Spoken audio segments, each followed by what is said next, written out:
Hello दोस्तों, स्वागत है आपका हमारे YouTube channel mission lecture UK 2025 पर। तो दोस्तों, आज हम उपस्थित हुए एक और बेहतरीन क्लास के साथ, जिसके अंतर्गत हम प्रीवियस ईयर क्वेश्चन पेपर को यहां पर सॉल्व करेंगे दोस्तों। तो दोस्तों, पेपर बहुत ही ज़्यादा महत्वपूर्ण है, बिल्कुल स्किप किए बिना आप एक भी क्वेश्चन को यहाँ पर मत छोड़िएगा, क्योंकि पेपर के दृष्टिकोण से, आगामी परीक्षाओं के दृष्टिकोण से बहुत महत्वपूर्ण ये पेपर है दोस्तों। ये एग्ज़ाम जो है, इसके अंतर्गत आपको हिंदी, सामान्य ज्ञान, उत्तराखंड और रीजनिंग के सारे क्वेश्चंस इसमें देखने को मिलेंगे दोस्तों। और साथ ही साथ दोस्तों, इस पेपर में आपको कंप्यूटर के भी क्वेश्चन देखने को मिलेंगे। चूंकि ये question paper previous year question paper है, पिछले हो चुका है, तो बहुत ज़्यादा महत्वपूर्ण रहता है दोस्तों कि किस तरीके का लेवल रहता है पेपर का और क्या उसके अंदर क्वेश्चन आते हैं। और अधिकांश पेपर्स में क्या हो जाते हैं कि प्रीवियस क्वेश्चन पेपर के क्वेश्चन जो है रिपीट भी होते हैं। तो दोस्तों, ज़्यादा देरी ना करते हुए हम क्लास को स्टार्ट करते हैं। और आप सभी से रिक्वेस्ट है, अगर आप हमारे चैनल पर नए हैं तो प्लीज़ चैनल को सब्सक्राइब कर लीजिएगा, साथ ही बेल आइकन दबाकर ऑल नोटिफिकेशन ऑन कर लीजिएगा, जिससे लगातार क्लासेज आपको देखने को मिलेंगी। ठीक है दोस्तों, तो शुरुआत करते हैं आज की क्लास के पहला क्वेश्चन से दोस्तों। तो आज की क्लास का हमारा पहला क्वेश्चन है, राका शब्द का पर्यायवाची है। तो राका शब्द का पर्यायवाची शब्द क्या है दोस्तों? ऑप्शन है रजनी का, पानी का, चंद्रमा का, सूर्य का। तो राका शब्द किसका पर्यायवाची है दोस्तों? यह है चंद्रमा का। ठीक है दोस्तों, राका जो शब्द है वो किसका पर्यायवाची है दोस्तों? वह है चंद्रमा का पर्यायवाची होता है राका।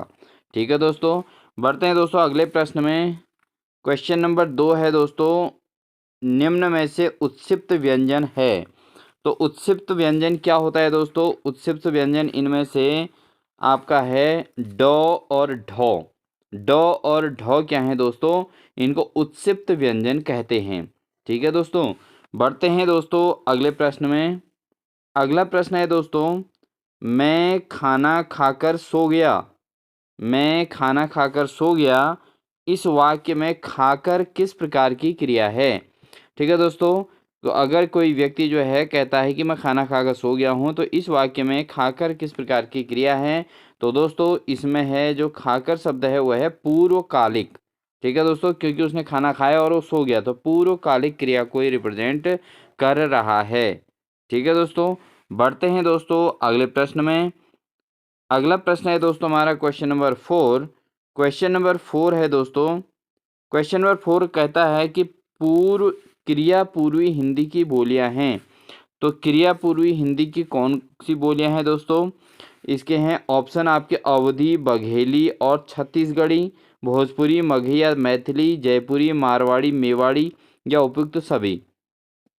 तो दोस्तों, जो क्रिया पूर्वी हिंदी की बोलियां हैं वो हैं आपका ऑप्शन नंबर ए, यानी कि अवधी, बघेली और छत्तीसगढ़ी। ये जो है क्रिया पूर्वी हिंदी की बोलियां हैं, अवधी, बघेली और छत्तीसगढ़ी। ठीक है दोस्तों, बढ़ते हैं दोस्तों अगले प्रश्न में। अगला प्रश्न है दोस्तों, मीराबाई की भाषा मूलतः है। तो जो मीराबाई हैं दोस्तों, वो किस भाषा में जो है अपने जो है रचनाएं करती थी दोस्तों? वह हैं दोस्तों आपका राजस्थानी। ठीक है दोस्तों, तो मीराबाई की जो भाषा मूलतः थी वो कौन सी थी है दोस्तों? मीराबाई की जो मूलतः भाषा है वो कौन सी है दोस्तों? वह है राजस्थानी भाषा। ठीक है, तो ये बहुत इंपॉर्टेंट क्वेश्चन हो गया। बढ़ते हैं दोस्तों अगले प्रश्न में। क्वेश्चन नंबर 6 है दोस्तों, सरकारी अधिकारियों के मध्य ध्यानाकर्षण और स्पष्टीकरण हेतु सरकारी काम में व्यक्तिगत शैली में लिखे जाने वाले पत्र को क्या कहते हैं? तो दोस्तों, जो सरकारी कार्यों हेतु जो व्यक्तिगत शैली में जो पत्र लिखे जाते हैं, उन पत्रों को क्या कहा जाता है दोस्तों? वो कहा जाता है आपका अर्धशासकीय पत्रकार। क्या कहा था दोस्तों? इनको जो है अर्धशासकीय पत्रकार या अर्धशासकीय पत्र इनको कहा जाता है। जो सरकारी अधिकारियों के मध्य ध्यानाकर्षण और स्पष्टीकरण हेतु सरकारी काम से व्यक्तिगत शैली में लिखे जाने वाले पत्र को अर्धशासकीय पत्रकार शब्द दिया गया है दोस्तों। ठीक है, तो शासकीय पत्र गलत है, सामान्य पत्र भी गलत है, अनुस्मरण पत्र भी गलत है। अर्धशासकीय पत्रकार इसका सही आंसर होगा। बढ़ते हैं दोस्तों क्वेश्चन नंबर 7 में। क्वेश्चन नंबर 7 है, निम्नलिखित में से कौन सा शब्द देशज शब्द है? तो देखो दोस्तों, इसमें देशज और देशज शब्द, विदेशी शब्द, इनसे रिलेटेड क्वेश्चन अवश्य पूछा जाता है हिंदी में। तो ये प्रीवियस ईयर क्वेश्चन पेपर है, तो बिल्कुल एक भी क्वेश्चन स्किप ना करें दोस्तों, हर क्वेश्चन इसके अंदर महत्वपूर्ण है। तो स्किप करेंगे तो फिर आप ही को लॉस होगा, इसलिए प्लीज़ इनको बिल्कुल भी स्किप ना कीजिएगा। तो दोस्तों, जो इसमें से देशज शब्द है दोस्तों, कौन सा है? ऑप्शन है आपके पास अग्नि, लोटा, खेत या प्रार्थना। तो दोस्तों, इसमें जो देशज शब्द है वह है दोस्तों लोटा शब्द, इसमें देशज शब्द है। बाकी अग्नि, खेत और प्रार्थना इसमें से देशज शब्द नहीं है। कौन सा शब्द देशज है? वह है लोटा। ठीक है दोस्तों, बढ़ते हैं अगले प्रश्न में दोस्तों।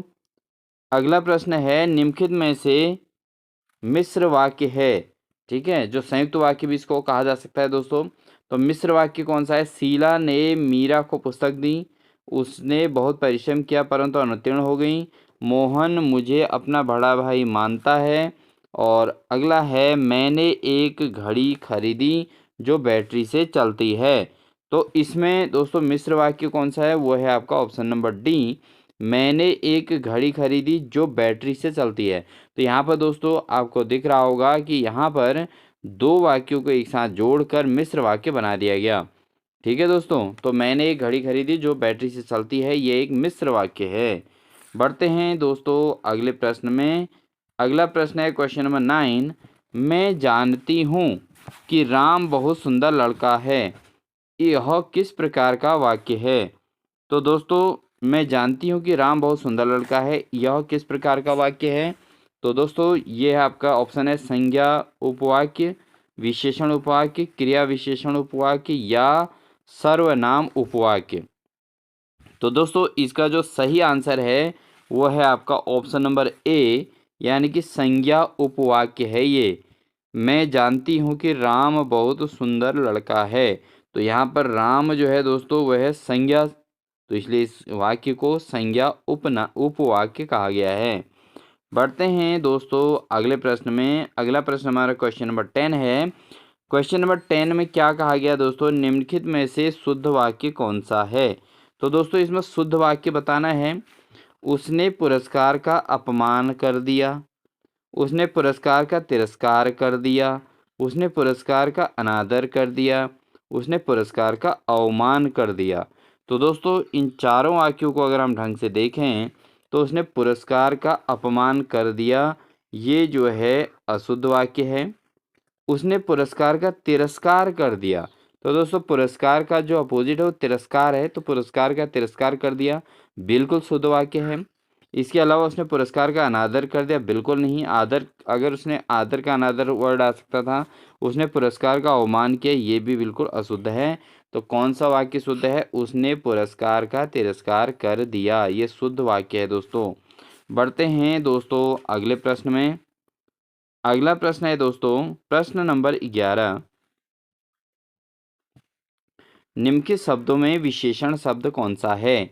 रोग, मर्यादा, लालच या मौनी। तो दोस्तों, इसमें विशेषण कौन सा है दोस्तों? विशेषण शब्द की बात करें तो इसमें है दोस्तों मौनी शब्द विशेषण है। बाकी रोग, मर्यादा और लालच जो है विशेषण नहीं है, ये विशेष्य हैं। ठीक है दोस्तों, बट मौनी क्या है दोस्तों? विशेषण शब्द है। ठीक है दोस्तों, बढ़ते हैं अगले प्रश्न में दोस्तों। प्रश्न नंबर 12 है दोस्तों, जिसके पास कुछ भी ना हो उसे क्या कहते हैं? तो दोस्तों, जिसके पास कुछ भी ना हो उसे क्या कहेंगे? ऑप्शन है आपके पास दीन, निर्धन, अकिंचन या गरीब।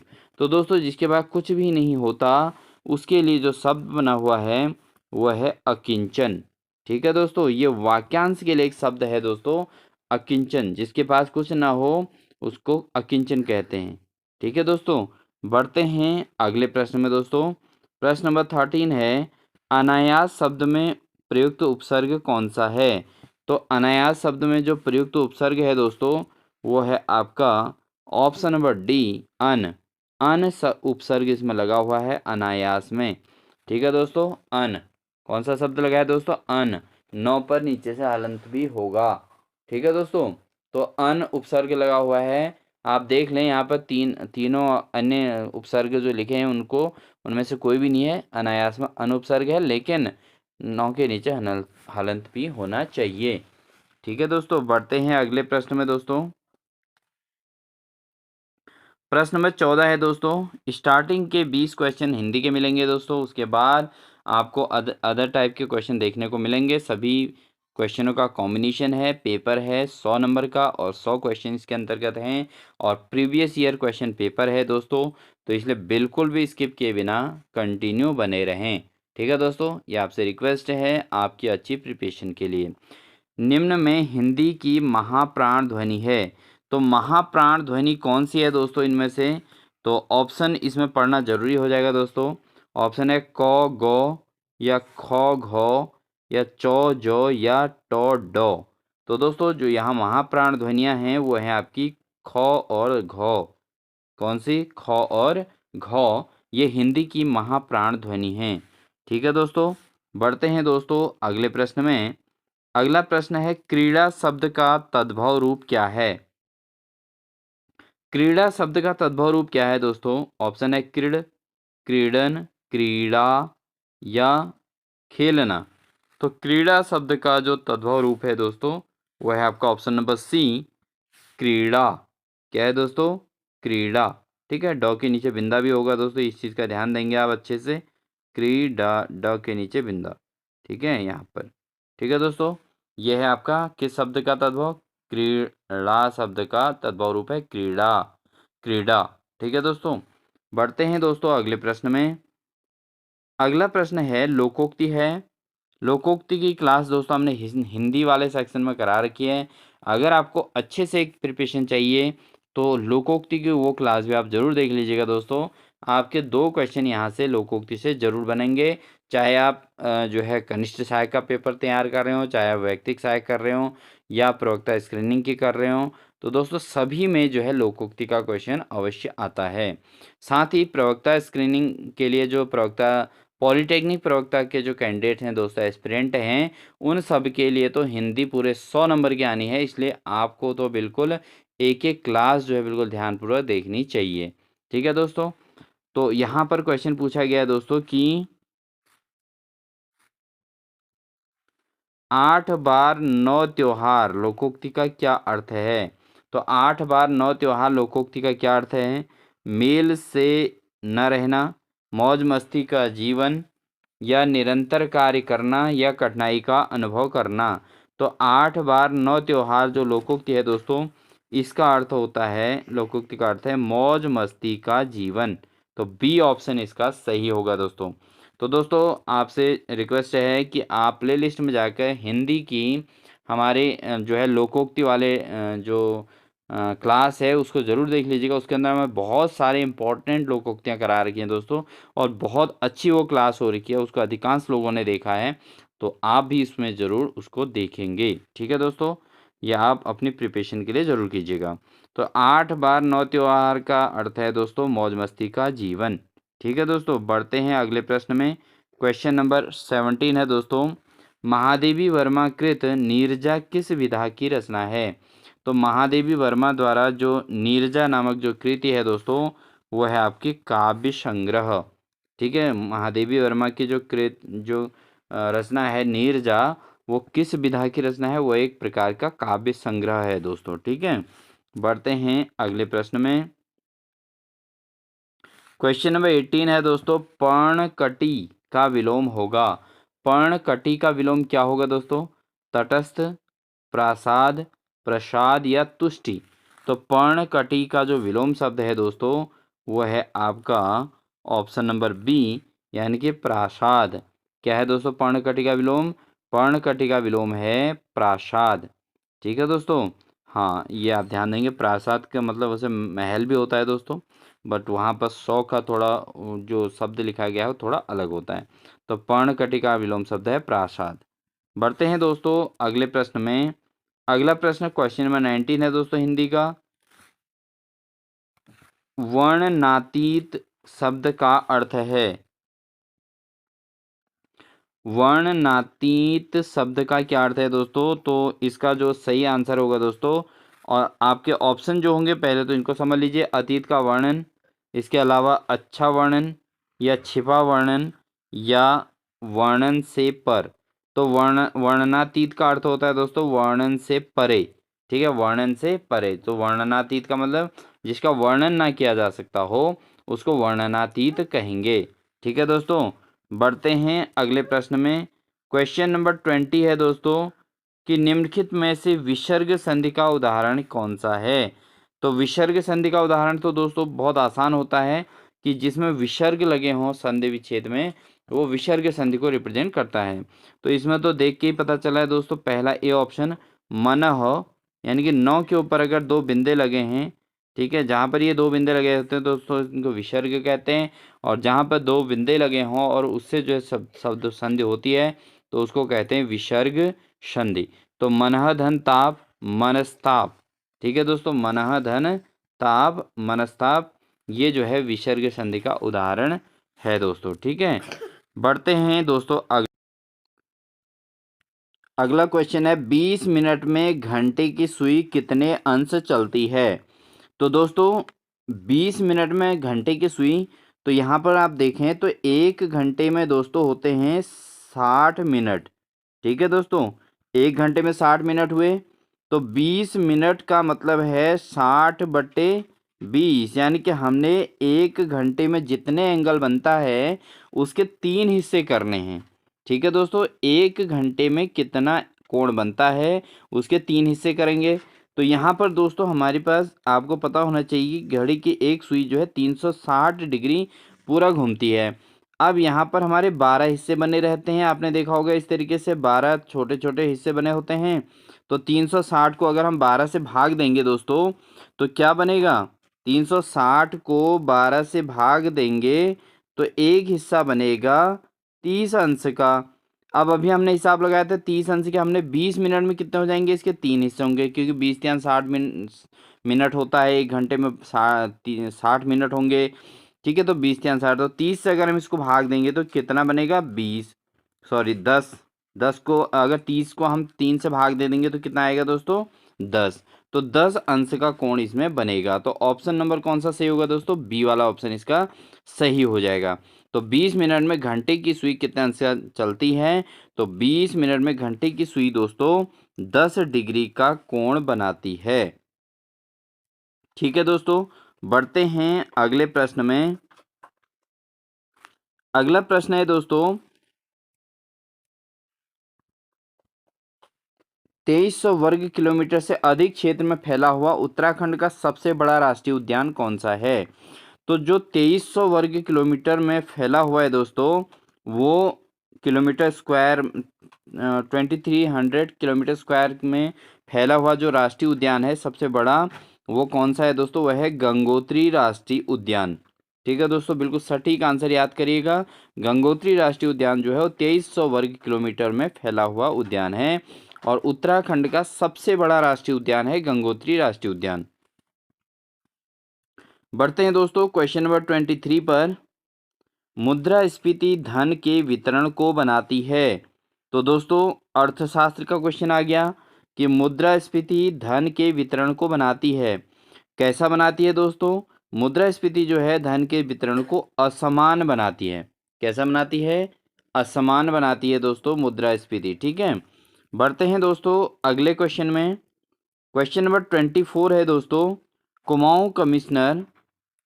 कुमाऊं कमिश्नरी का मुख्यालय नैनीताल से अल्मोड़ा से नैनीताल स्थानांतरित किया गया था। तो कुमाऊं कमिश्नरी का जो मुख्यालय है अल्मोड़ा से नैनीताल कब स्थानांतरित किया गया था दोस्तों, ये किया गया था दोस्तों 1857 ईस्वी में। 1857 में दोस्तों कुमाऊं कमिश्नरी का मुख्यालय अल्मोड़ा से नैनीताल स्थानांतरित किया गया था।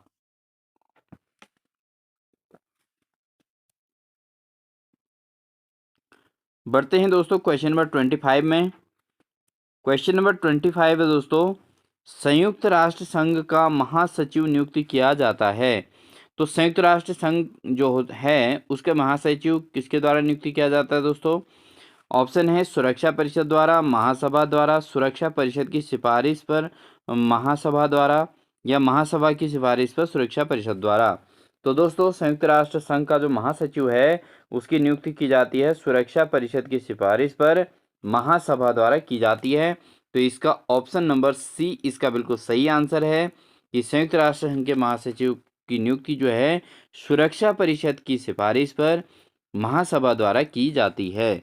तो मोस्ट इम्पोर्टेंट क्वेश्चन रहेगा दोस्तों आगामी पेपर्स के लिए भी, और प्रीवियस पेपर में ये आया हुआ ही है। आप जो क्वेश्चन पेपर देख रहे हैं दोस्तों, ये प्रीवियस ईयर क्वेश्चन पेपर है। बढ़ते हैं दोस्तों अगले प्रश्न में। अगला प्रश्न है, चंपावत तहसील को पिथौरागढ़ जनपद में सम्मिलित कब किया गया था? तो चंपावत तहसील को जो है पिथौरागढ़ जनपद का हिस्सा कब बनाया गया था दोस्तों? तो ये जो बनाया गया था, ये बनाया गया था 13 मई 1972 में। तो 13 मई 1972 में दोस्तों चंपावत तहसील को पिथौरागढ़ जनपद में सम्मिलित किया गया था। तो मोस्ट इम्पॉर्टेंट क्वेश्चंस हैं दोस्तों ये, इनको आप बिल्कुल स्किप ना कीजिएगा। और प्रीवियस ईयर क्वेश्चन जो सेट हम करा रहे हैं दोस्तों लगातार, तो इनको जो है बिल्कुल आप हमारे प्लेलिस्ट में जाके लगातार प्रैक्टिस सेट्स को देख लें दोस्तों। और ये प्रैक्टिस सेट्स हमारे द्वारा बनाए हुए नहीं है दोस्तों, ये ऑलरेडी जो पेपर हो चुके हैं वो क्वेश्चन हैं, बिल्कुल भी इसमें कोई इंटरफेयर नहीं किया गया है दोस्तों, ठीक है। क्वेश्चन नंबर 27 है दोस्तों, निम्न में से लवण रहित झील है, यानी कि जिसमें खारे पानी नहीं है, लवण रहित जो झील है वो कौन सी है दोस्तों?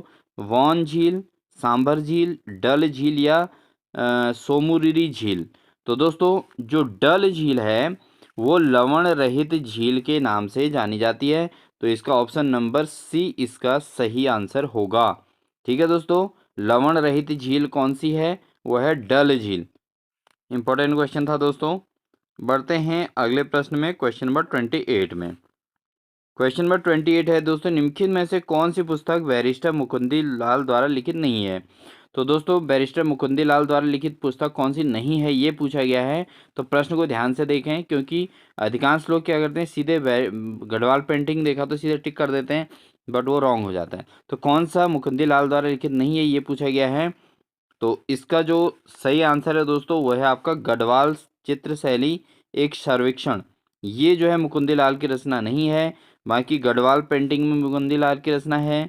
सम नोट्स ऑन मोलाराम, ये भी मुकुंदी लाल ने लिखा हुआ है। और गढ़वाल स्कूल ऑफ पेंटिंग्स, ये भी मुकुंदी लाल की रचना है, ठीक है दोस्तों। तो मुकुंदी लाल की 3 रचनाएं यहाँ पर क्लियर हो जाती हैं, Garhwal painting, some notes on Molaram और गढ़वाल स्कूल ऑफ पेंटिंग्स, ठीक है दोस्तों। बढ़ते हैं दोस्तों क्वेश्चन नंबर 29 पर। क्वेश्चन नंबर को काफ़ी 29 काफ़ी लेंथी है दोस्तों, इसको मैं पढ़ लेता हूं तो आप ध्यान से सुने। ये कहता है, एक पंक्ति में सुरेश दाएं से 15वां स्थान और बाएं से 16वें स्थान पर है, तो कितने व्यक्ति और शामिल किए जाएं कि उस पंक्ति में कुल 50 व्यक्ति हो जाएं?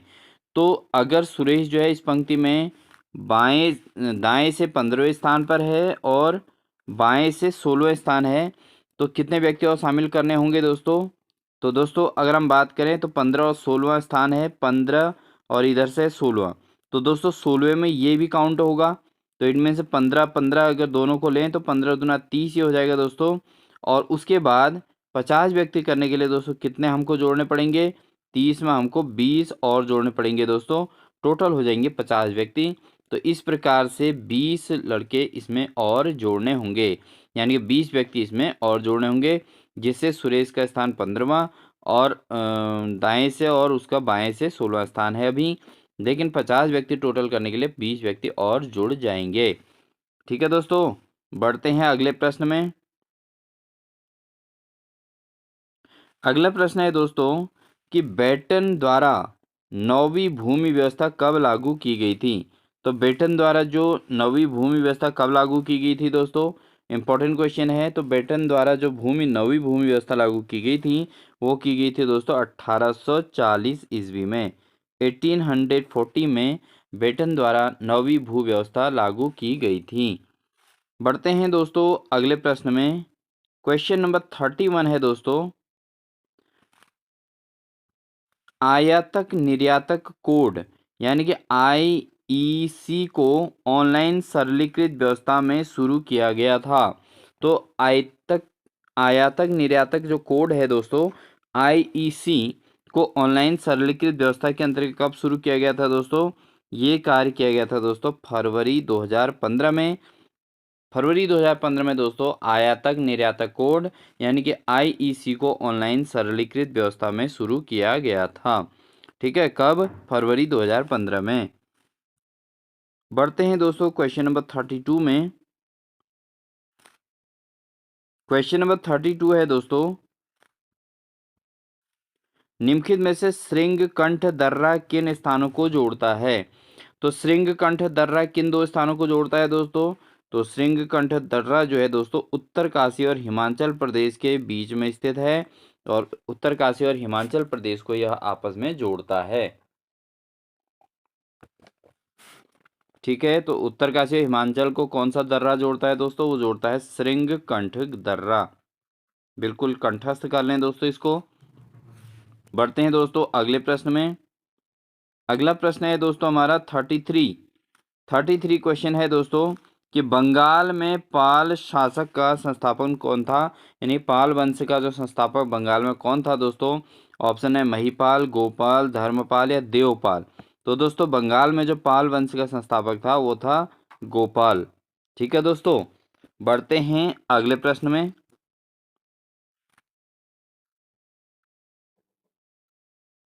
अगला प्रश्न है दोस्तों, निम्न ग्रिड में प्रश्न चिन्ह के स्थान पर क्या आएगा? तो यहाँ पर क्वेश्चन जो है हमारे पास यहाँ पर दिया है दोस्तों 9, 9, 3, 7, 12, 13, यानी कि इनको अगर हम सॉल्व करें तो 1404, इनको सॉल्व करें तो 30। वही चीज़ यहाँ पर क्या करें कि 504 हो जाए और यहाँ पर क्या संख्या आएगी? तो दोस्तों अगर हम इस क्वेश्चन को सॉल्व करें, और ऑप्शन हमको दिए हैं दोस्तों 5, 8, 15 और 56।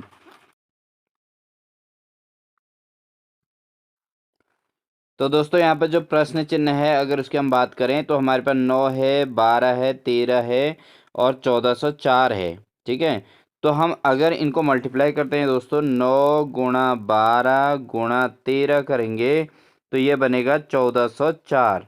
ठीक है दोस्तों, ये इन तीनों को मल्टीप्लाई करके बन रहा है। ऐसे 3 दूना 3, 6 इनको मल्टीप्लाई करेंगे तो दोस्तों यहाँ पर आ जाएगा 3 दूना 6, 6 पंचे हो रहा है 30। तो ये इसका 30 तब आंसर हो रहा है। ऐसे ही अगर हम इसको देखें तो 7 और 9 को गुणा करके जितना आंसर आएगा उसको हम 8 से अगर गुणा कर देंगे दोस्तों तो ये आ जाएगा टोटल 504। तो कुल मिला के हमको पहले के 3 डिजिट को नीचे की ओर को मल्टीप्लाई करना है तो लास्ट वाला वैल्यू मिल रहा है। तो ये हमारा इसका जो आंसर हो जाएगा दोस्तों वो हो जाएगा ऑप्शन नंबर बी, इसका सही आंसर हो जाएगा। यानी कि प्रश्नवाचक चिन्ह की जगह क्या आ जाएगा दोस्तों? यहाँ पर आ जाएगा 8 आ जाएगा। ठीक है, तो ज़्यादा देरी ना करते हुए हम क्वेश्चन को और आगे बढ़ाते हैं दोस्तों।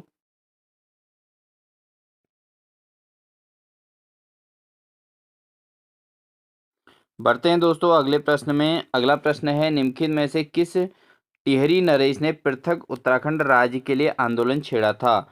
तो कौन सा टिहरी नरेश था जिन्होंने उत्तराखंड राज्य के लिए आंदोलन छेड़ा था, अलग से उत्तराखंड राज्य की मांग की थी? तो दोस्तों वह है मानवेंद्र शाह। तो मानवेंद्र शाह ने जो टिहरी नरेश थे उन्होंने पृथक उत्तराखंड राज्य के लिए आंदोलन छेड़ा था। बढ़ते हैं दोस्तों अगले प्रश्न में। अगला प्रश्न है दोस्तों कि यदि बीते हुए कल से पहले का दिन शनिवार था तो आगामी कल के बाद सप्ताह का कौन सा दिन होगा? तो दोस्तों जब बीते हुए कल से पहले का दिन शनिवार था तो जो आगामी कल का के बाद का जो सप्ताह का दिन होगा वो क्या होगा दोस्तों? बुधवार होगा।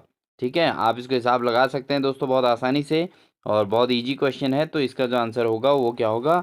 बुधवार होगा दोस्तों। ठीक है, बढ़ेंगे दोस्तों अगले प्रश्न में। अगला प्रश्न है, कुमाऊं और गढ़वाल दो पृथक जिले कब बनाए गए थे? तो कुमाऊं और गढ़वाल जो दो पृथक जिले बनाए गए थे वो कब बनाए गए थे दोस्तों? कब, किस सन में बनाए गए थे? तो ये बनाए गए थे दोस्तों आपके सन 1839 में, 1839 ईस्वी में दोस्तों कुमाऊं और गढ़वाल दो अलग अलग जिले बनाए गए थे, जो अब जो है कुमाऊं और गढ़वाल मंडल के रूप में जाने जाते हैं। अगला प्रश्न है दोस्तों क्वेश्चन नंबर 38। जब न्यायालय को लगता है कि कोई व्यक्ति ऐसे पद पर नियुक्त हो गया है जिस पर उसका कोई कानूनी हक नहीं है, तब न्यायालय उसे उस पद पर कार्य करने से रोक देता है। तो कैसे उसको रोका जा सकता है दोस्तों अपने पद पर कार्य करने से? तो ये जो है बंदी प्रत्यक्षीकरण द्वारा नहीं, परमादेश द्वारा नहीं, निषेध आदेश द्वारा नहीं, अधिकार पृच्छा द्वारा। तो इसको जो है, जब न्यायालय को लगता है कि कोई व्यक्ति अपने पद पर नियुक्त हो गया, ऐसे पद पर नियुक्त हो गया जिस पर उसके कोई कानूनी हक नहीं है, तो न्यायालय उसे अपने पद से कार्य से कैसे रोक दे सकता है? अधिकार परीक्षा करके उसको रोका जा सकता है। ठीक है दोस्तों, बढ़ते हैं दोस्तों क्वेश्चन नंबर 39 में। क्वेश्चन नंबर 39 है दोस्तों, 1812 में ईस्ट इंडिया कंपनी ने भूमि खरीदी थी। तो कहाँ खरीदी थी दोस्तों 1812 में ईस्ट इंडिया कंपनी ने भूमि? मसूरी में, बागेश्वर में, नैनीताल में या चमोली में? तो सबसे पहले ये काम ईस्ट इंडिया कंपनी ने दोस्तों मसूरी में खरीदी थी भूमि। देहरादून के समीप मसूरी में जो है ईस्ट इंडिया कंपनी ने सबसे पहले 1812 में मसूरी में ज़मीन खरीदी थी। बढ़ते हैं दोस्तों अगले प्रश्न में। अगला प्रश्न है दोस्तों, निम्न में से कौन सा कथन अर्थ ऑब्जर्वेशन सैटेलाइट या कार्टोसैट 3 के संदर्भ में गलत है? तो दोस्तों इसके संदर्भ में जो गलत वाक्य है, कथन है, वो हम बात करेंगे। पहला ऑप्शन है, यह ध्रुवीय उपग्रह है, यह श्रीहरिकोटा से प्रक्षेपित किया गया है, यह कार्टोसैट श्रृंखला का दूसरा उपग्रह है, यह तीसरी पीढ़ी का उपग्रह है जो कि उच्च रिवॉल्यूशन वाला है। तो दोस्तों इसका जो सही आंसर है वो है ऑप्शन नंबर सी। ये तथ्य यहाँ पर गलत है। ऑब्जर्वेशन सैटेलाइट कार्टोसैट 3 के बारे में ये गलत कहा गया है, बाकी सारे के सारे सही हैं दोस्तों। यह ध्रुवीय उपग्रह है, बिल्कुल सही है। ऑब्जर्वेशन सैटेलाइट कार्टोसैट 3 यह एक ध्रुवीय उपग्रह है, इसे श्रीहरिकोटा से प्रक्षेपित किया गया था, ये भी बिल्कुल बात सही है। यह तीसरी पीढ़ी का उपग्रह है जो उच्च रिजोल्यूशन वाला है, बिल्कुल सही है दोस्तों। ये तीनों तथ्य बिल्कुल सही हैं। बढ़ते हैं दोस्तों क्वेश्चन नंबर नेक्स्ट में। अगला क्वेश्चन है दोस्तों, उत्तराखंड राज्य में सर्वाधिक वृक्ष किस प्रजाति के हैं? तो उत्तराखंड के राज्य के अंतर्गत कॉमन सी बात है कि सर्वाधिक वृक्ष किस चीज़ के हैं? देवदार, यूकेलिप्टस, चीड़ या शूप।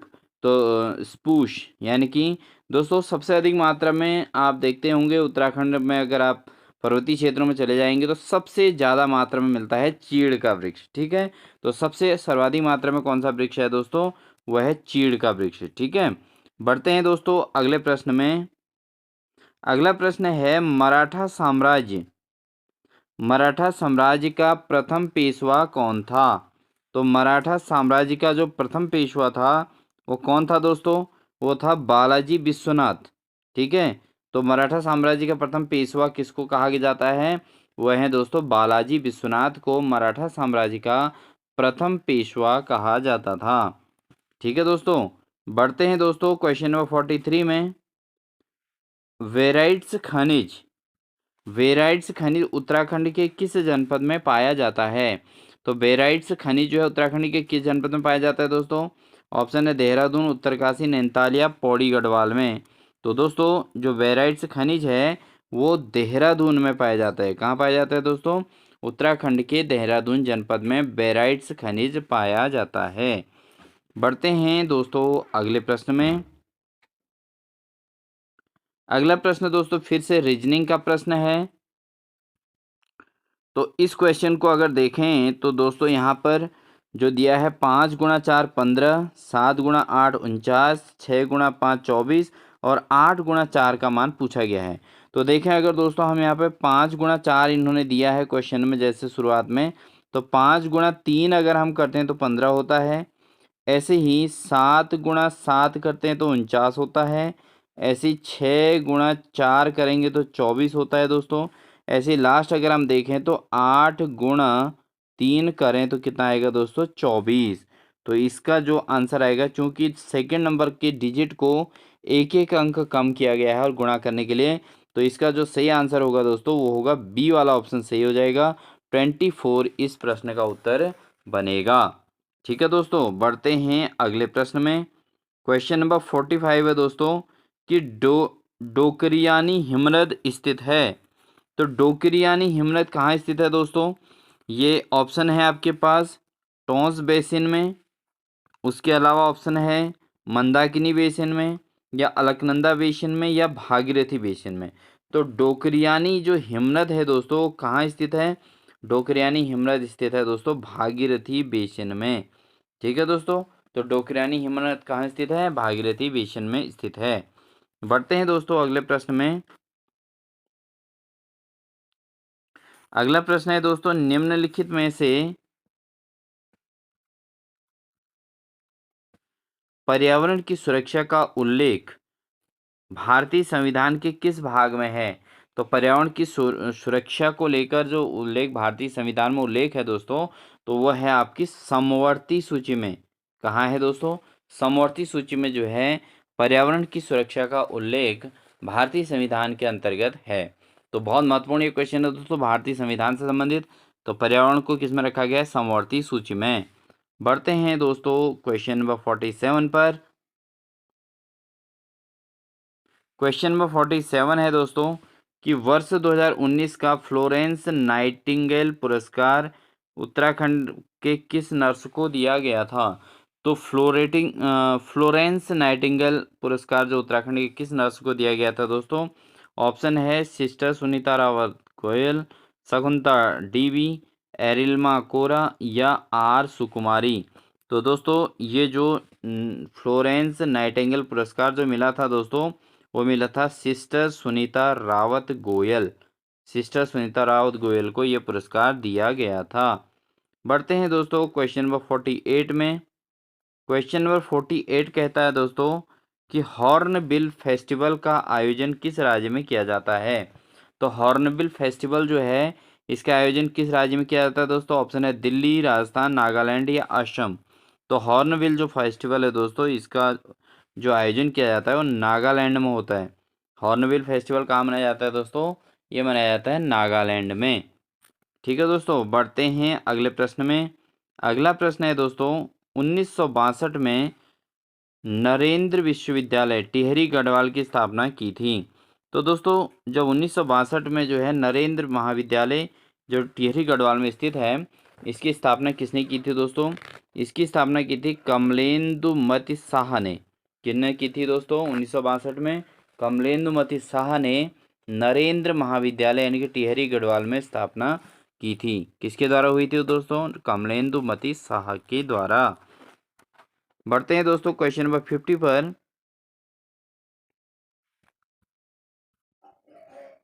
दी गई श्रृंखला में प्रश्न चिन्ह के स्थान पर संख्या आएगी। तो दोस्तों अगर यहाँ पर देखें तो 2 और 8 दिया है हमको, एक तो 2 8 फिर 8 फिर 14 दिया है, फिर 26 फिर 38 फिर 56। तो दोस्तों अगर हम यहाँ पर बात करें कि 2 में 6 जोड़ देंगे तो बनेगा 8, फिर 8 में 6 जोड़ेंगे तो बनेगा 14। ठीक है दोस्तों, फिर 14 में जोड़ेंगे 12 तो बनेगा 26, और फिर 26 में फिर से 12 जोड़ेंगे तो दोस्तों बनेगा 38। फिर 38 में क्या करना है दोस्तों? फिर इसमें 18 जोड़ेंगे तो 56 बनेगा, और फिर 56 में 18 जोड़ेंगे तो बनेगा आपका 74। ठीक है दोस्तों, तो ये हमारा जो है लगातार क्या क्या हो रहा है, पहले के 2 पदों में 6 जोड़े हैं, फिर अगले 2 पदों में 12 जोड़े हैं, अगले एक पद में 18 जोड़कर 56 बना है, फिर लास्ट पद में 56 में 18 जोड़ के दोस्तों आ जाएगा 74। इसका आंसर हो जाएगा 74। ठीक है दोस्तों, तो बहुत आसानी से रीजनिंग के क्वेश्चनों को कर सकते हैं एग्जाम में। तो इसलिए पेशेंस की ज़रूरत होती है दोस्तों, सोचने समझने की ज़रूरत होती है।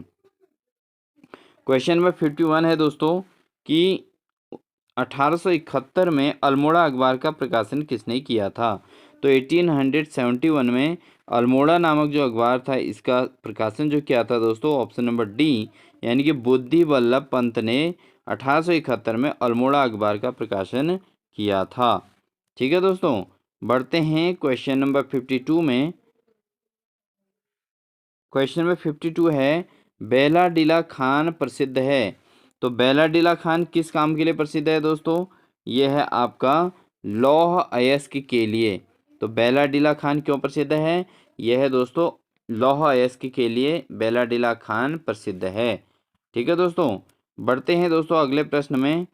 अगला प्रश्न है दोस्तों, उत्तराखंड में प्रमुख शब्द ढाकर ढाकर ढाकर जो संबंधित है, ढाकर किससे संबंधित था दोस्तों? ढाकर है दोस्तों आपका व्यापार यात्रा से। व्यापार यात्रा को क्या नाम दिया गया था दोस्तों? ये दिया था ढाकर। ठीक है दोस्तों, क्या नाम दिया गया है? व्यापार यात्रा को ढाकर नाम दिया गया है। बढ़ते हैं दोस्तों क्वेश्चन नंबर 54 में। क्वेश्चन नंबर 54 है, किस वंश के शासनकाल में अवंती राज्य मगध साम्राज्य का हिस्सा बन गया? तो किस वंश के शासनकाल में जो अवंती राजा था, अवंती राज्य जो है वो मगध साम्राज्य का हिस्सा कब बना था? किसके शासनकाल में बना था दोस्तों? ये बना था दोस्तों शिशुनाग वंश में। तो शिशुनाग वंश के शासनकाल में अवंती राज्य जो है मगध साम्राज्य का एक हिस्सा बन गया था दोस्तों। ठीक है, कौन सा राज्य? अवंती राज्य। यह मगध साम्राज्य का हिस्सा बन गया था किसके शासनकाल में? शिशुनाग वंश के दौरान। ठीक है दोस्तों, बढ़ते हैं अगले प्रश्न में। दोस्तों अगर क्लास अच्छी लग रही हो प्लीज़ लाइक जरूर कर दीजिएगा, और साथ ही साथ वीडियो अच्छी लगे तो इसको सब्सक्राइब, चैनल को सब्सक्राइब कर लीजिएगा दोस्तों, और अपने दोस्तों को शेयर भी जरूर कर दीजिएगा दोस्तों, ये आपसे हम्बल रिक्वेस्ट रहेगी। क्वेश्चन नंबर 55 है दोस्तों, निम्नलिखित में से बद्रीदत्त पांडेय किस क्षेत्र से लोकसभा सदस्य चुने गए थे? तो बद्रीदत्त पांडेय को किस क्षेत्र से लोकसभा सदस्य चुना गया था दोस्तों? तो इनको जो है अल्मोड़ा से सन 1955 में, ठीक है दोस्तों, 1955 में अल्मोड़ा से जो है बद्रीदत्त पांडेय को लोकसभा सदस्य के रूप में चुना गया था। ठीक है दोस्तों, महत्वपूर्ण क्वेश्चन रहेगा। बढ़ते हैं दोस्तों क्वेश्चन नंबर 56 में, कंप्यूटर से रिलेट है। वह मेमोरी जिसमें डाटा को परावैंगनी प्रकाश से मिटाया या नष्ट किया जा सकता है कहलाता है। तो जिस मेमोरी में डाटा को परावैंगनी प्रकाश से मिटाया या नष्ट किया जा सकता है उसे क्या कहते हैं दोस्तों? उसे कहा जाता है दोस्तों, ऑप्शन नंबर डी सही है आपका, ईप्रोम। ठीक है, EPROM इसको कहा जाता है कि वह मेमोरी जिसमें डाटा को परावैंगनी प्रकाश से मिटाया गया या नष्ट किया जा सकता है उसको कहते हैं दोस्तों EPROM। ठीक है दोस्तों, बढ़ते हैं दोस्तों अगले प्रश्न में, क्वेश्चन नंबर 57। बहुत इंपॉर्टेंट क्वेश्चन है दोस्तों, देखिए। कुमाऊं राष्ट्रीय मोर्चा की स्थापना की। तो कुमाऊं राष्ट्रीय मोर्चा जो था उसकी स्थापना किसने की थी दोस्तों? तो कुमाऊं राष्ट्रीय मोर्चा नामक जो संगठन था उसकी स्थापना की थी PC जोशी ने। किसने की थी दोस्तों कुमाऊं राष्ट्रीय मोर्चे की स्थापना? वो की थी PC जोशी ने, कुमाऊं राष्ट्रीय मोर्चा की स्थापना की थी। बढ़ते हैं दोस्तों अगले प्रश्न में, क्वेश्चन नंबर 58 है। भारत में राष्ट्रीय उपभोक्ता दिवस कब मनाया जाता है? तो भारत के अंतर्गत जो राष्ट्रीय उपभोक्ता दिवस मनाया जाता है वो कब मनाया जाता है? ये मनाया जाता है दोस्तों 24 दिसंबर को। भारत के अंतर्गत राष्ट्रीय उपभोक्ता दिवस मनाया जाता है 24 दिसंबर को। ठीक है दोस्तों, बढ़ते हैं दोस्तों क्वेश्चन नंबर 59 पर। दानपुरिया बोली, दानपुरिया बोली निम्नलिखित में से किस जनपद में बोली जाती है? तो दानपुरिया बोली जो होती है दोस्तों वो किस जनपद में बोली जाती है? वो बोली जाती है बागेश्वर में। कहाँ बोली जाती है दोस्तों दानपुरिया बोली? ये बोली जाती है बागेश्वर में, दानपुरिया बोली बोली जाती है। बढ़ते हैं दोस्तों क्वेश्चन नंबर 60 पर। क्वेश्चन नंबर 60 है दोस्तों, कोंकण रेलवे निम्नलिखित में से किन राज्यों से होकर गुजरती है? तो ये सामान्य ज्ञान के अंदर क्वेश्चन पूछे गए हैं दोस्तों इस प्रकार से। तो कोंकण जो रेलवे है दोस्तों वो महाराष्ट्र से होते हुए, गोवा होते हुए कर्नाटक की ओर जाती है। तो कोंकण रेलवे जो है वो है महाराष्ट्र, गोवा और कर्नाटक से होते हुए गुजरती है। तो दोस्तों आपको क्लास अच्छी लग रही हो तो प्लीज़ वीडियो को लाइक ज़रूर कर दीजिएगा, साथ ही अपने दोस्तों को शेयर भी जरूर कीजिएगा। बढ़ते हैं दोस्तों अगले प्रश्न में।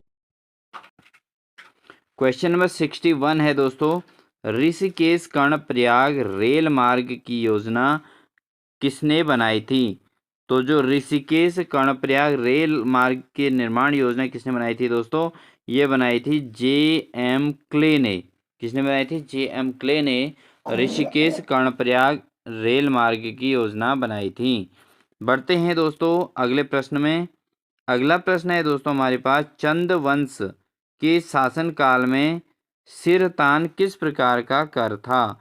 तो बहुत एग्जाम्स में पूछा गया है दोस्तों, चंद वंश के शासनकाल में सिरतान किस प्रकार का कर था?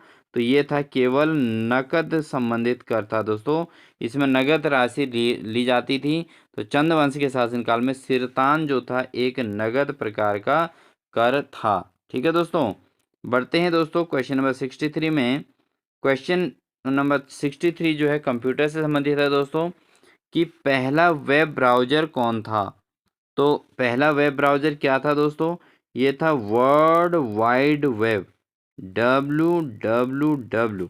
ठीक है दोस्तों, वेब ब्राउज़र कौन सा था पहला, वर्ल्ड वाइड वेब। ठीक है, बढ़ते हैं दोस्तों अगले प्रश्न में। अगला प्रश्न है दोस्तों, गढ़वाली चित्रकला पर किस शैली का सर्वाधिक प्रभाव पड़ा था।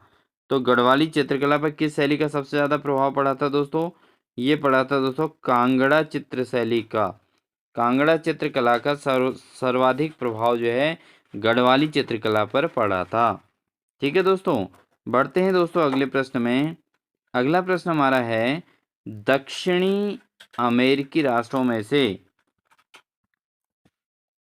निम्न में से कौन सा एका OPEC यानी कि ओपेक का सदस्य है। तो दक्षिणी अमेरिकी राष्ट्रों में से कौन सा राष्ट्र जो है, इनमें से कौन सा राष्ट्र ओपेक का सदस्य है, तो वह है दोस्तों वेनेजुएला। तो वेनेजुएला दोस्तों ओपेक का एक सदस्य है। बाकी ब्राज़ील नहीं है, चिली नहीं है, पेरू नहीं है, लेकिन ये दक्षिण अमेरिकी राष्ट्रों में से वेनेजुएला ही एकमात्र ओपेक का सदस्य है दोस्तों। बढ़ते हैं दोस्तों अगले प्रश्न में। क्वेश्चन नंबर 66 है, सन 1843 ईस्वी में पौड़ी व डगोलिया में चाय बागानों की स्थापना किसने की थी। 1843 में, 1843 में पौड़ी व गडोलिया में चाय बागानों की स्थापना किसने की थी दोस्तों, ये की थी कैप्टन हडल्स्टन ने। किसने की थी, कैप्टन हडल्स्टन ने 1843 में पौड़ी व गडोलिया में चाय बागानों की स्थापना की थी। बढ़ते हैं दोस्तों अगले प्रश्न में। क्वेश्चन नंबर 67 है, ध्यान से सुनिए दोस्तों इसको। निम्नलिखित में से किस संविधान संशोधन द्वारा शिक्षा का अधिकार 2009 शिक्षा का अधिकार अधिनियम 2009 मौलिक अधिकार में जोड़ा गया था। तो किस संविधान संशोधन में इसको जोड़ा गया था दोस्तों, ये जोड़ा गया था दोस्तों संविधान संशोधन 86 में, यानी 86वें संविधान संशोधन में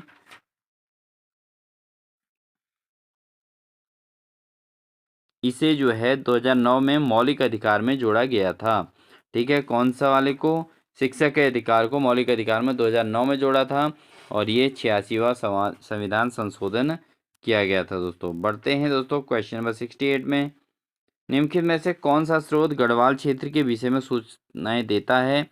तो गढ़वाल के विषय में सूचनाएं देने वाला स्रोत कौन सा है दोस्तों, स्कंद पुराण व केदारखंड, बिल्कुल सही है। महाभारत का वन पर्व या वायु पुराण।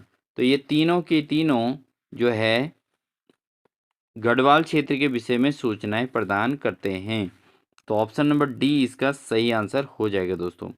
बढ़ते हैं दोस्तों अगले प्रश्न में। अगला प्रश्न है, 1906 ईस्वी में वंदे मातरम का कुमाऊं में अनुवाद जय जय माई जन्मभूमि धन्य धन्य तुम किसने किया था। तो जो 1906 में वंदे मातरम का जो कुमाऊं में अनुवाद है जय जय माई जन्मभूमि धन्य धन्य तुम, ये किसने किया था। तो ये काम किया था दोस्तों हरिराम त्रिपाठी ने। किन्होंने किया था दोस्तों, हरिराम त्रिपाठी ने जो है ये कार्य किया था। उन्होंने वंदे मातरम का कुमाऊं में अनुवाद किया और जय जय माई जन्मभूमि धन्य धन्य तुम, तो ये इन्होंने इसका अनुवाद किया है, अनुवाद। ठीक है दोस्तों, बढ़ते हैं दोस्तों क्वेश्चन नंबर 70 पर।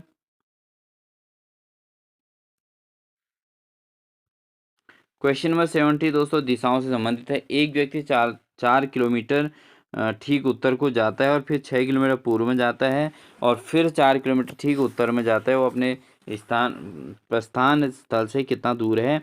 तो दोस्तों अगर हम इस क्वेश्चन को सॉल्व करेंगे तो इस प्रकार से करेंगे। उत्तर दिशा में जाता है तो यहाँ पूर्व होता है दोस्तों, और यहाँ हो जाता है दोस्तों पश्चिम, और ऊपर को होता है उत्तर, नीचे को होता है दक्षिण। ठीक है, तो ठीक 4 किलोमीटर पहले पूर्व की ओर जाता है, सॉरी उत्तर की ओर जाता है, और उसके बाद फिर 6 किलोमीटर ठीक पूर्व में जाता है। तो भाई 6 किलोमीटर का पूर्व में जाता है तो यहाँ 6 पहुँच जाता है, यहाँ 4 हो जाता है, और फिर 4 किलोमीटर ठीक उत्तर में जाता है दोस्तों। फिर से जो है 4 किलोमीटर ऊपर की ओर जाता है, उत्तर की ओर को, और उसके बाद वह अपने प्रस्थान स्थल से कितना दूर है, तो जहाँ से स्टार्टिंग हुई थी वहाँ से कितना दूर है दोस्तों, तो ये दूरी आएगी दोस्तों आपकी 10 किलोमीटर। ठीक है दोस्तों, बढ़ते हैं अगले प्रश्न में। अगला प्रश्न है दोस्तों, कुफिनी नदी निम्न में से किसकी सहायक नदी है? तो कुफिनी नदी किसकी सहायक नदी है दोस्तों? ऑप्शन है शारदा नदी की, पिंडर नदी की, सरयू नदी की, या उपयुक्त में से कोई नहीं। तो कुफिनी नदी जो है वह है दोस्तों पिंडर नदी की सहायक नदी के नाम से जानी जाती है। बढ़ते हैं दोस्तों क्वेश्चन नंबर 72 पर। क्वेश्चन नंबर 72 है दोस्तों कि रेंगर मृदा की प्रमुख उपज क्या है? तो रेंगुर जो मिट्टी होती है दोस्तों, ये इसमें क्या सबसे ज़्यादा उगाया जाता है? तो रेंगर मिट्टी में सबसे ज़्यादा उगाया जाता है दोस्तों कपास। ठीक है, तो कपास किस प्रकार की मिट्टी की उपज है? यह रेंगर मृदा की उपज होती है कपास। ठीक है दोस्तों, बढ़ते हैं क्वेश्चन नंबर 73 पर। निम्न में से कौन सी उत्तराखंड राज्य विधानसभा सीट अनुसूचित जनजाति के लिए आरक्षित है? तो दोस्तों यहाँ पर आपको पता है कि उत्तराखंड के अंतर्गत 2 ही अनुसूचित जनजाति के लिए सीटें हैं, एक है चक्राता देहरादून और एक नानक मत्ता उधम सिंह नगर। तो इसमें दोस्तों आपको नानक मत्ता का ऑप्शन दिया गया है, तो नानक मत्ता का ऑप्शन जो है सही हो, तो सही आंसर हो जाएगा दोस्तों नानक मत्ता विधानसभा सीट। बढ़ते हैं दोस्तों अगले प्रश्न में। अगला प्रश्न है बेसबॉल की एक टीम में कितने खिलाड़ी होते हैं? तो दोस्तों क्वेश्चन है बेसबॉल की एक टीम में कितने खिलाड़ी होते हैं? तो 6, 11, 7 या 9। तो दोस्तों बेसबॉल की जो टीम होती है उसमें एक टीम में 9 प्लेयर होते हैं। कितने प्लेयर होते हैं दोस्तों बेसबॉल में? 9 प्लेयर होते हैं। तो दोस्तों आपने देखा होगा कि सिलेबस जो है काफ़ी ब्रॉड दिया रहता है, और प्रत्येक टॉपिक से एक क्वेश्चन, बड़ी मुश्किल से 1 या 2 क्वेश्चन ही आते हैं। तो इसलिए बहुत ब्रॉड सिलेबस पढ़ना होता है, इसलिए महत्वपूर्ण क्वेश्चंस की ये श्रृंखला आपको प्रीवियस ईयर ये क्वेश्चन पेपर बिल्कुल भी स्किप नहीं करना है। ठीक है दोस्तों, बढ़ते हैं क्वेश्चन नंबर 75 में। क्वेश्चन नंबर 75 है दोस्तों, उत्तराखंड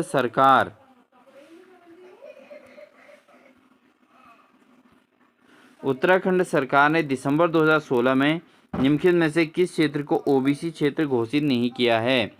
तो कौन सा क्षेत्र ऐसा है जिसको ओबीसी क्षेत्र घोषित नहीं किया? इनमें से पौड़ी गढ़वाल का राठ, टिहरी गढ़वाल का गंगाड़, हरिद्वार का नारसन, या चमोली का पैनखंडा।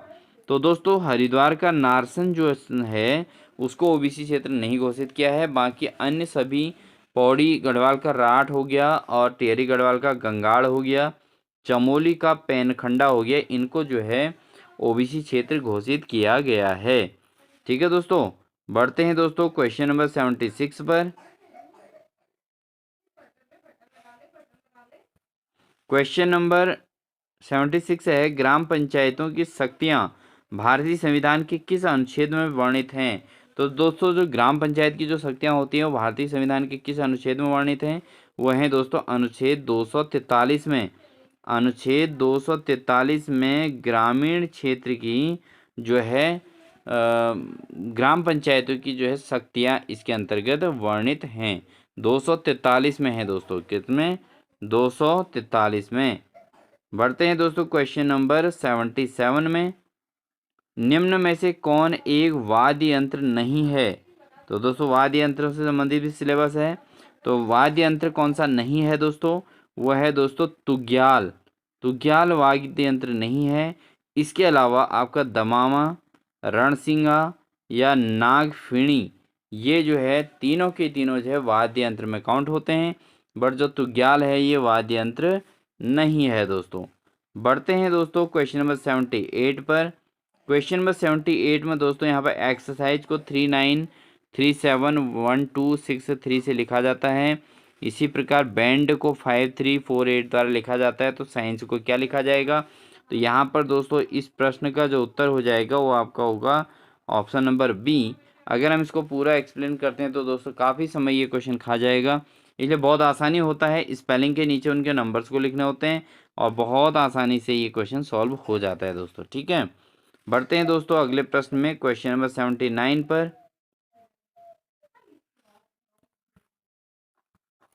पवार शासन में उल्लिखित गणराज्य वंश काव्य के अनुसार निम्न में से कौन सा पद मंत्रिमंडल में शामिल नहीं है? तो कौन सा पद जो है मंत्रिमंडल में शामिल नहीं है दोस्तों? वह है दोस्तों सदर। सदर जो है पवार शासन में उल्लिखित गणराज्य वंश राज्य काव्य के अनुसार जो है मंत्रिमंडल में शामिल नहीं था। कौन सा दोस्तों? सदर जो है इसमें शामिल नहीं था। बढ़ते हैं दोस्तों अगले प्रश्न में। अगला प्रश्न है क्वेश्चन नंबर 80। विश्व व्यापार संगठन कब अस्तित्व में आया था? तो विश्व व्यापार संगठन कब अस्तित्व में आया था दोस्तों?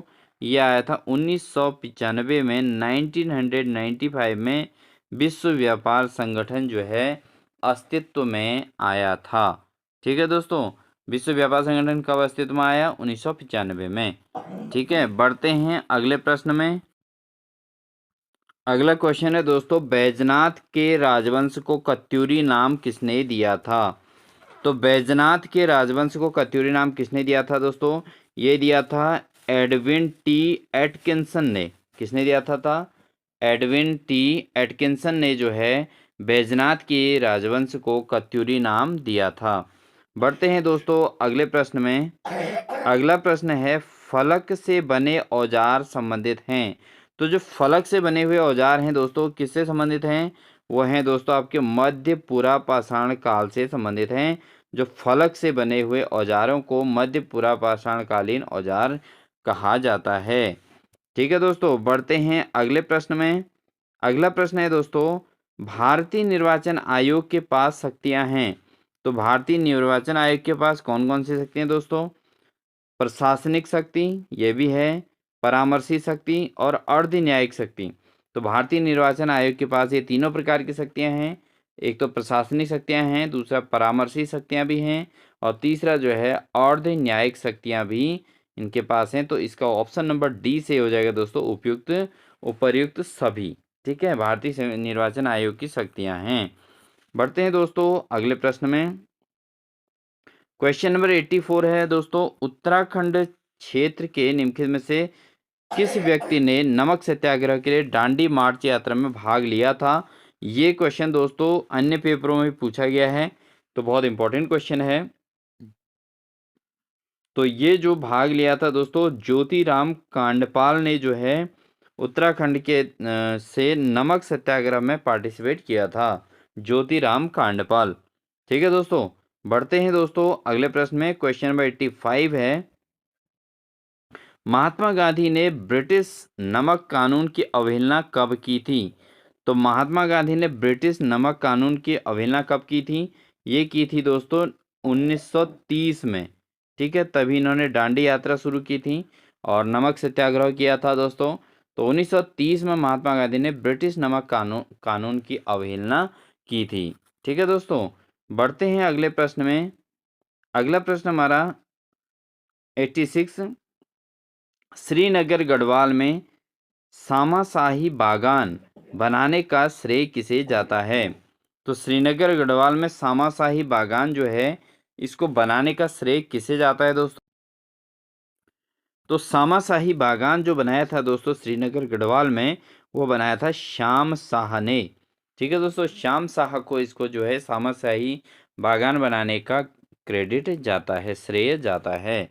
ठीक है दोस्तों, तो दोस्तों अगर वीडियो अच्छी लग रही हो तो प्लीज़ लाइक ज़रूर कर दीजिएगा और अपने दोस्तों को भी शेयर जरूर कीजिएगा। क्वेश्चन नंबर 87 है दोस्तों, यदि मालती रोहन की माता है, समीर अजीत का पिता है और अजीत रोहन व दीपू का भाई है, तो निम्न में से कौन सा कथन सही नहीं है? तो दोस्तों यहाँ पर एक रिलेशन का क्वेश्चन दिया गया है, तो इसका मैं सही आंसर आपको बता देता हूँ। तो इसका आंसर जो है अजीत मालती की पुत्री है, ये वाला कथन सही नहीं है, बाकी ये तीनों कथन इसमें सत्य हैं। तो यहाँ पर कौन सा कथन सत्य नहीं है आया था? तो दोस्तों आप इनके भी रिलेशन निकाल सकते हैं। और अगर आप चाहो कि यहाँ पर टाइम वेस्टिंग, तो इसको स्किप भी कर सकते हैं, क्योंकि आपके एग्ज़ाम में भी ऐसे क्वेश्चन थोड़ा टाइम ज़्यादा ले लेते हैं और जिससे आपके अन्य क्वेश्चन छूट जाते हैं, इसलिए ऐसे क्वेश्चंस को ज़्यादा समय पेपर में नहीं दिया जा सकता। बढ़ते हैं दोस्तों अगले प्रश्न में। अगला प्रश्न है दोस्तों कि 1850 ईस्वी में लंदन मिशनरी सोसाइटी की स्थापना अल्मोड़ा में किसने की थी? तो 1850 ईस्वी में लंदन मिशनरी सोसाइटी की स्थापना अल्मोड़ा में किसने की थी? तो इसका जो सही आंसर है दोस्तों वह है पादरी रेवरेंड ने जो है लंदन मिशनरी सोसाइटी की स्थापना अल्मोड़ा में की थी। कब की थी दोस्तों? 1850 ईस्वी में। बढ़ते हैं दोस्तों अगले प्रश्न में। 89 क्वेश्चन नंबर 89 है, भारत में श्रमिकों के रोजगार का मुख्य क्षेत्र है। तो भारत में श्रमिकों के रोजगार का मुख्य क्षेत्र क्या है दोस्तों? वह है दोस्तों प्राथमिक क्षेत्र। ठीक है, तो भारत के अंतर्गत रोजगार का मुख्य क्षेत्र कौन सा है? प्राथमिक क्षेत्र है। द्वितीय और तृतीय क्षेत्र जो है थोड़ा कम है दोस्तों रोजगार के माध्यम। ठीक है, बढ़ते हैं दोस्तों अगले प्रश्न में। क्वेश्चन नंबर 90 है दोस्तों, बुद्ध की प्रतिमा की पीठ पर तिब्बती भाषा में लेख किस स्थल की प्रतिमा पर मिला है? तो दोस्तों ये जो मिला है दोस्तों वो मिला है बाड़ाहाट में। तो बाड़ाहाट में जो है बुद्ध की प्रतिमा की पीठ पर जो है तिब्बती भाषा में एक लेख लिखा गया है। तो ये कहाँ मिला है? ये मिला है बाड़ाहाट में। ठीक है दोस्तों, बढ़ते हैं अगले प्रश्न में। क्वेश्चन नंबर 91 है, प्रयाग प्रशस्ति किस भाषा में लिखी गई है?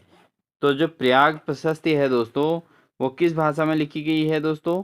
ये लिखी गई है संस्कृत भाषा में। तमिल में भी नहीं, प्राकृत में भी नहीं, हिंदी में भी नहीं। तो प्रयाग प्रशस्ति जो लिखा गया है दोस्तों वो लिखा गया है आपका, ये लिखा गया है आपका संस्कृत भाषा में। ठीक है दोस्तों, तो बढ़ते हैं दोस्तों क्वेश्चन नंबर 92 पर। अंतर्राष्ट्रीय पुनर्निर्माण एवं विकास बैंक यानी कि IBRD को किस अन्य नाम से जाना जाता है? तो जो अंतर्राष्ट्रीय बैंक होगा दोस्तों उसको किस नाम से जाना जाता है? इसको जाना जाता है दोस्तों विश्व बैंक के नाम से। तो अंतर्राष्ट्रीय पुनर्निर्माण एवं विकास बैंक को विश्व बैंक के नाम से भी जाना जाता है और इसका जो शॉर्ट फॉर्म है वो IBRD भी है दोस्तों। ठीक है, तो दोस्तों इस क्लास को बनाने में काफ़ी मेहनत लगती है, इसलिए अगर आप चैनल पर नए हैं तो प्लीज़ चैनल को सब्सक्राइब भी जरूर कीजिएगा और साथ ही इसी प्रकार के प्रीवियस ईयर क्वेश्चंस को देखकर अपनी प्रैक्टिस को बहुत मजबूत बनाइए, जिससे आप आगामी 19 जनवरी को कनिष्ठ सहायक और व्यक्तिगत सहायक जो इससे संबंधित जो भी एग्ज़ाम हो रहे हैं उनको अच्छे प्रिपेयर कर सकें। और साथ ही साथ दोस्तों प्रवक्ता स्क्रीनिंग की तैयारी और पॉलिटेक्निक प्रवक्ता स्क्रीनिंग जो आपके फरवरी में होना है उसके लिए भी ये क्लास बहुत ज़्यादा महत्वपूर्ण होने वाली है। पूरा सिलेबस यही है दोस्तों, इसलिए बिल्कुल भी स्किप इसको ना करें। ठीक है दोस्तों, बढ़ते हैं दोस्तों अगले प्रश्न में। अगला प्रश्न है दोस्तों, उत्तरांचल सरकार ने बेरोजगार शिक्षित युवाओं में उद्यमिता विकास के लिए वीर चंद्र सिंह गढ़वाली पर्यटन स्वरोजगार योजना की घोषणा कब की थी? तो बेरोजगार शिक्षित युवकों के लिए उद्यमिता के लिए वीरचंद सिंह गढ़वाली पर्यटन स्वरोजगार योजना की स्थापना जो की गई थी दोस्तों वो की गई थी 2002 में। वीरचंद सिंह गढ़वाली स्वरोजगार योजना की स्थापना कब की गई थी? ये की गई थी दोस्तों, इसकी घोषणा 2002 में की गई थी, 2002 में। बहुत महत्वपूर्ण क्वेश्चन है दोस्तों। बढ़ते हैं दोस्तों क्वेश्चन नंबर 94 में। क्वेश्चन नंबर 94 में दिए गए रेखा चित्र में त्रिभुजों की संख्या कितनी होगी? तो दोस्तों इसमें जो त्रिभुजों की संख्या है ये पूछी गई है, तो इसको आप जजमेंट कर सकते हैं, निकाल सकते हैं बहुत आसानी से। और इस चित्र को आप स्क्रीनशॉट कर लीजिएगा और फिर कैलकुलेट आराम से कीजिएगा। तो दोस्तों इसका जो सही आंसर है वो है आपका ऑप्शन नंबर ए, यानी कि इस चित्र में टोटल 21 त्रिभुज आपको देखने को मिलेंगे। ठीक है दोस्तों, बढ़ते हैं दोस्तों अगले प्रश्न में। अगला प्रश्न है 95 कि राष्ट्रीय प्रशासनिक अकादमी मसूरी की स्थापना कब हुई थी? तो दोस्तों ये क्वेश्चन एक बार पहले भी आ चुका है इसी क्वेश्चन पेपर में, और देखिए यहाँ पर भी ये क्वेश्चन पूछा गया है।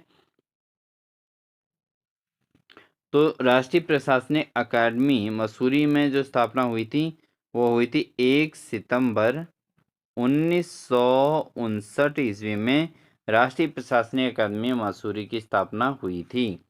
बढ़ते हैं दोस्तों अगले प्रश्न में 96 में। क्वेश्चन नंबर 96 है दोस्तों कि निम्न में से कौन एक पर्वतारोही नहीं है। तो अन्य 3 नाम पर्वतारोहियों के हैं, लेकिन एक नाम जो है वो पर्वतारोही नहीं है। तो ऑप्शन है आपका हीराराम आर्य, कन्हैया लाल पोखरियाल, हर्षवर्धन बहुगुणा। ये 3 के 3 दोस्तों ये रहे हैं आपके पर्वतारोही रहे हैं, लेकिन त्रिलोक सिंह बसेड़ा जो हैं ये पर्वतारोही नहीं है दोस्तों। ठीक है, बढ़ते हैं दोस्तों अगले प्रश्न में क्वेश्चन नंबर 97 के लिए। तो क्वेश्चन नंबर 97 है दोस्तों, निम्नलिखित में से कौन सा क्षेत्र जैव विविधता समृद्ध क्षेत्र है। तो जैव विविधता से समृद्ध जो क्षेत्र है दोस्तों कौन सा है, वो है दोस्तों आपका ऑप्शन नंबर ए, यानी कि उष्ण कटिबंधीय क्षेत्र को जैव विविधता से समृद्ध क्षेत्र भी कहा जाता है, उष्ण कटिबंधीय क्षेत्र को। ठीक है दोस्तों, बढ़ते हैं क्वेश्चन नंबर 98 की ओर। क्वेश्चन नंबर 98 है दोस्तों, किसी नेटवर्क के माध्यम से व्यक्तियों को संदेश भेजने के माध्यम को क्या कहते हैं। तो किसी नेटवर्क के माध्यम से अगर हम व्यक्तियों को संदेश भेजते हैं दोस्तों, तो उस संदेश को भेजने के माध्यम को क्या कहते हैं दोस्तों, उसको कहा जाता है ईमेल। क्या कहा जाता है दोस्तों, ईमेल कहा जाता है। तो नेटवर्क के माध्यम से अगर हम सूचनाओं को इन्फॉर्मेशन इधर उधर भेज रहे हैं तो उसको कहा जाता है दोस्तों ईमेल कहा जाता है। बढ़ते हैं दोस्तों क्वेश्चन नंबर 99 में। भारतीय जनगणना 2011 के अनुसार निम्नलिखित में से किस जिले की जनसंख्या की 10% वृद्धि सबसे अधिक है। तो कौन से जिले की जो जनसंख्या वृद्धि दर रही है, 10 की वृद्धि दर किस जिले की सबसे अधिक रही है दोस्तों, वो रही है उधमसिंह नगर की। उधमसिंह नगर की जो है 2011 में जो जनसंख्या वृद्धि दर थी वो सबसे अधिक रही है। बढ़ते हैं दोस्तों लास्ट क्वेश्चन में। इस पेपर का लास्ट क्वेश्चन है दोस्तों, क्वेश्चन नंबर 100 है। तो यहाँ पर जो लास्ट क्वेश्चन है ये पूछा गया है दोस्तों कि शयाना व खुमरी व्यवस्था किस जनजाति से में प्रचलित है। तो शयाना व खुमरी व्यवस्था किस जनजाति में प्रचलित है। तो दोस्तों ये है आपकी जौनसारी प्रजाति में ये शयाना और खुमरी व्यवस्था जो है प्रचलित है। तो दोस्तों ये थी हमारी आज की क्लास, जिसमें हमने एक प्रीवियस ईयर क्वेश्चन और पेपर सॉल्व किया। यह पेपर जो है 2023 में हुआ है। और दोस्तों अगर आपको क्लास अच्छी लगी तो प्लीज़ वीडियो को लाइक कर दीजिएगा, साथ ही अपने दोस्तों को शेयर भी कर दीजिएगा। और अपने अगर आप चैनल पर नए हैं हमारे चैनल पे तो प्लीज़ चैनल को सब्सक्राइब कर लीजिएगा, और साथ ही प्लेलिस्ट में जाकर दोस्तों हमारी सारी क्लासेस को आप कंटिन्यू वॉच कीजिएगा। और साथ ही वीडियो अच्छी लगी हो तो इसको लाइक और सब्सक्राइब करना ना भूलिए। इन्हीं सभी बातों के साथ दोस्तों मिलते हैं आपको एक नेक्स्ट और बेहतरीन क्लास के साथ, किसी एक और प्रीवियस ईयर क्वेश्चन पेपर के साथ। तब तक के लिए मिलते हैं दोस्तों, आप अपना ध्यान रखें। Wish you all the best.